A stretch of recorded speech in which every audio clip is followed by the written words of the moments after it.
সনাতন ধর্মাবলম্বীরা নামলো রাস্তায়। তাদের দাবি কি কি চলুন জেনে আসি। সংখ্যালঘু মন্ত্রণালয়, সুরক্ষা কমিটি গঠন, সংসদীয় আসন বরাদ্দ সহ 5 দফা দাবি আদায় ও নিরাপত্তার দাবিতে ঝিনাইদহে মানববন্ধন কর্মসূচি পালন করেছে সনাতন ধর্মাবলম্বীরা। সকালে ঝিনাইদহের কালীগঞ্জ উপজেলা শহরের মধুগঞ্জ বাজারে কালীগঞ্জ সনাতনী সম্প্রদায়ের ব্যানারে কর্মসূচি পালিত হয়। সনাতনী সম্প্রদায়ের মানুষ অংশ নেয়।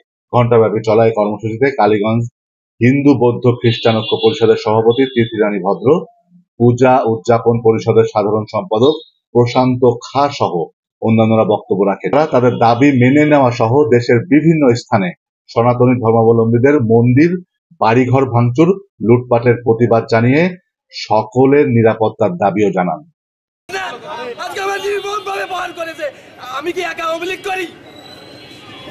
আজকে যেভাবে নির্যাতন করেছে, আমার সাইকেলটা বাড়িয়ে ভেঙেছে। আমরা বিএনপি করি না, আমরা যে সাধারণ মানুষ, আমরা শান্তিতে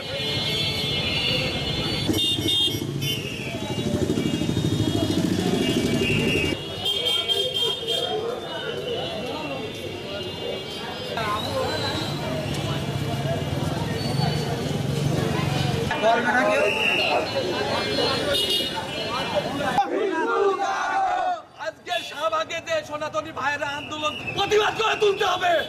এই ঐক্যবদ্ধ পরিষদ বলেন, পূজা পরিষদ, আমরা আমাদের